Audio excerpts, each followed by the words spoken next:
lies silent because the president at the time did nothing about it. So what was the result of this non-intervention? The market corrected shortly after, and we were off into the roaring 20s. In 1929, the market crashed again. This time we decided to throw money at the problem, thus giving more life to the monster, and extending the depression for decades, for over a decade. In 1987, we had another crash. The Fed wanted to act, but then they asked Ronald Reagan what he wanted to do about it. He said, nothing. What was the result of that? The market corrected within the year.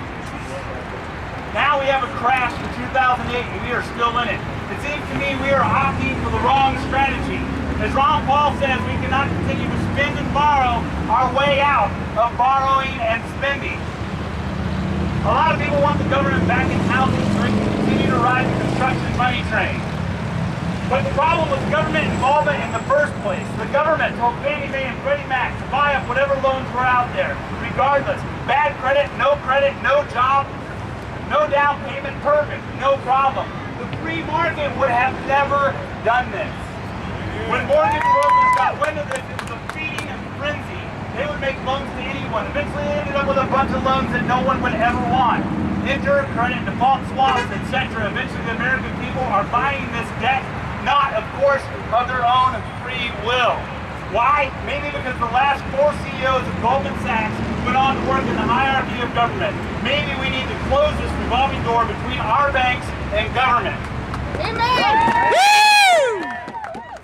Probably take a break and get more applause. There are people that say the reason the construction is stopped is because they can't get financing. But in reality, the reason they can't get loans is because they would have need bad investments. There is no market for their product. The housing bubble has grown so large that no banks want to invest what they realize is a bust.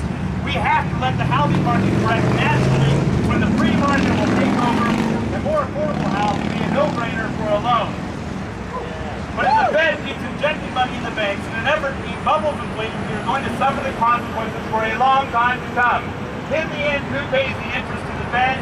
The taxpayer. Sounds like a pretty good gig if you can keep it printing money out of thin air and charging people interest for the trouble. What our biggest worry should be is the increase in debt. When Congress spends more money than they take in, the difference has to come from somewhere, and that's when the Federal Reserve comes in and prints money, thus increasing our debt to them. Currently, we are paying $400 billion a year in interest on the money they create. Our government has made a point of upping the debt limit to $13 trillion, so when we carelessly spend even more, we can pay more like $600 billion a year in interest.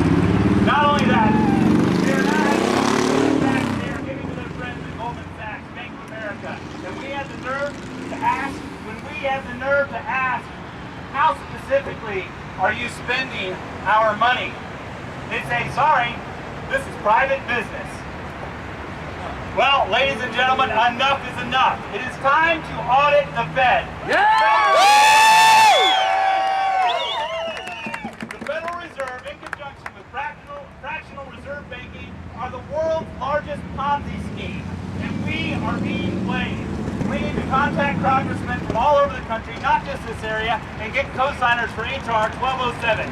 Find out more about that at ronpaul.com. That's basically my whole speech. That being said, I'm running for city council here in Dallas. I'm against the idea of a hotel. I'm against the idea of a curfew. I'm not against a hotel I'm against the government buying a hotel.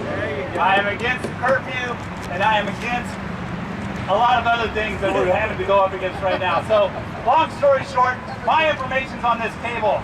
Monday is early voting. If any of you would like to volunteer to come out tomorrow and walk our district and pass out information in regards to me, that would be appreciated. Thank you very much.